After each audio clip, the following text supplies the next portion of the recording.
Nah, klaim Habib Agus Harimurti Yudhoyono yang mengatasnamakan rakyat ini juga patut dipertanyakan. Kira-kira rakyat yang mana yang merindukan kepemimpinan seperti di era SBY? Karena tidak semua rakyat itu mendukung SBY, AHY, dan Partai Demokrat. Jadi tolong untuk Habib Agus, jangan sembarangan membawa-bawa nama rakyat, jangan sembarangan mengatasnamakan rakyat.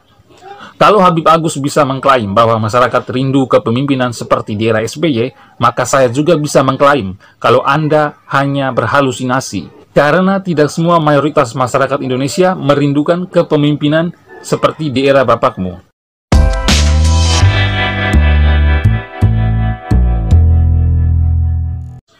Kabar terbaru, Agus Harimurti Yudhoyono alias Habib Agus menyatakan bahwa masyarakat merindukan kepemimpinan seperti di era Presiden Susilo Bambang Yudhoyono. Menurut pengakuan anaknya Pepo ini, masyarakat merindukan kedamaian dalam kehidupan bermasyarakat, berbangsa, dan bernegara. Katanya lagi, masyarakat merindukan kebebasan dan demokrasi yang berkeadaban. Masyarakat merindukan keadilan yang tegak dan tidak berpihak di negeri ini.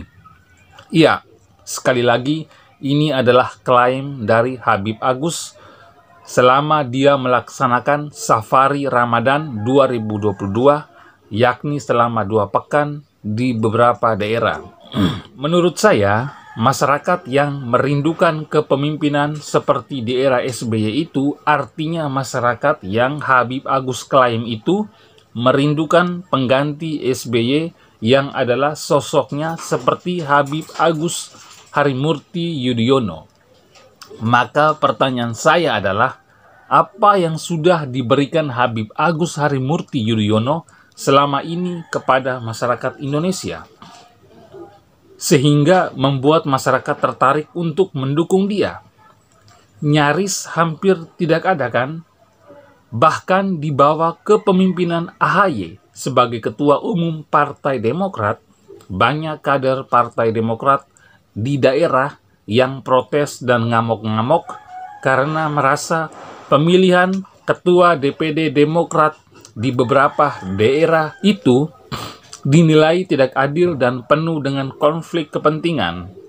Dan hal ini juga terjadi di NTT, di mana kader dan simpatisan Demokrat protes kepada Habib Agus Harimurti Yudhoyono terkait dengan keterpilihan salah seorang tokoh Demokrat menjadi Ketua DPD Demokrat NTT menggantikan petahananya. Masa juga melakukan pembakaran atribut Demokrat NTT. Nah, klaim Habib Agus Harimurti Yudhoyono yang mengatasnamakan rakyat ini juga patut dipertanyakan. Kira-kira rakyat yang mana yang merindukan kepemimpinan seperti di era SBY? Karena tidak semua rakyat itu mendukung SBY, AHY, dan Partai Demokrat. Jadi tolong untuk Habib Agus, jangan sembarangan membawa-bawa nama rakyat, jangan sembarangan mengatasnamakan rakyat. Kalau kita mau flashback kembali, justru di era SBY lah HTI Khilafah tumbuh subur. Bahkan ormas anti Pancasila itu diberi ruang, diberi panggung, diberi akses untuk melaksanakan kegiatannya di Stadion Gelora Bung Karno, Jakarta. Di zaman SBY, FPI dibiarkan berkeliaran, bahkan seenaknya melakukan sweeping dengan cara merusak warung-warung yang dibuka selama bulan puasa. Di zaman SBY juga, korupsi berjamaah terjadi di mana-mana. Tidak tanggung-tanggung, Demokrat yang waktu itu berkuasa, banyak kadernya yang terlibat dalam kasus korupsi. Di zaman SBY juga, proyek pembangunan Hambalang dan sejumlah proyek lainnya mangkrak dengan menghabiskan APBN yang begitu banyak. SBY juga selama jadi presiden pernah melaporkan 2 warganya sendiri kepada kepolisian karena melakukan pencemaran nama baik kepada SBY. Ini berbeda dengan Presiden Jokowi yang tidak ambil pusing dengan orang-orang yang melakukan penghinaan terhadap dirinya dan tidak pernah melapor ke polisi. SBY adalah sosok pemimpin yang pengecut. Ini dibuktikan dengan selama SBY berkuasa, ormas-ormas radikal dia rangkul. Ormas-ormas tersebut diberikan bantuan, dimanjakan, sehingga ormas-ormas radikal anti-Pancasila itu tidak pernah melakukan perlawanan kepada pemerintahan SBY waktu itu. PKS yang merupakan Partai Ikhwanul Muslimin, pendukung khilafah juga dirangkul untuk bekerja sama. Di zaman SBY, Ketua KPK waktu itu, Bapak Antasari Azhar, dikriminalisasi hanya karena KPK waktu itu lagi menangani kasus korupsi besannya SBY, yaitu ayahandanya Aulia Pohan, istrinya Habib Agus Harimurti Yudhoyono. Di zaman SBY tidak mampu mengambil alih saham Freeport dan tidak mampu mengambil Blok Rokan.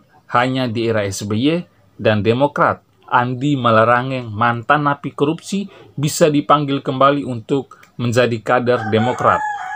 Dan hanya di era SBY ada ketidakadilan dalam penegakan hukum, di mana Ibas Baskoro Yudhoyono yang namanya disebut-sebut dalam kasus korupsi proyek Hambalang, tapi sampai dengan saat ini tidak pernah dipanggil KPK dan tidak tersentuh hukum sedikit pun.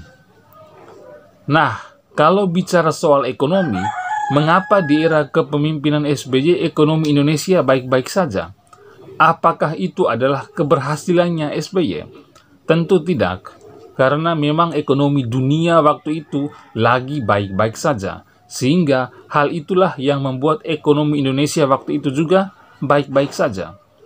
Beda dengan era kepemimpinan Presiden Jokowi, di mana ekonomi kita sempat merosot karena memang selama ini dunia dalam keadaan tidak baik-baik saja. Mulai dari efeknya perang dagang Cina-Amerika, dilanjutkan lagi dengan masalah COVID, berlanjut lagi invasi Rusia ke Ukraina, dan lain-lain. Tapi puji Tuhan, ekonomi kita saat ini mulai pulih dan kembali bangkit lagi. Kalau Habib Agus bisa mengklaim bahwa masyarakat rindu kepemimpinan seperti di era SBY, maka saya juga bisa mengklaim kalau Anda hanya berhalusinasi. Karena tidak semua mayoritas masyarakat Indonesia merindukan kepemimpinan seperti di era bapakmu. Justru sebaliknya, mayoritas masyarakat Indonesia muak dengan kepemimpinan bapakmu SBY. Maka dari itu untuk Habib Agus Harimurti Yudhoyono, antum masih ingusan dalam dunia politik, belum punya pengalaman dalam dunia politik.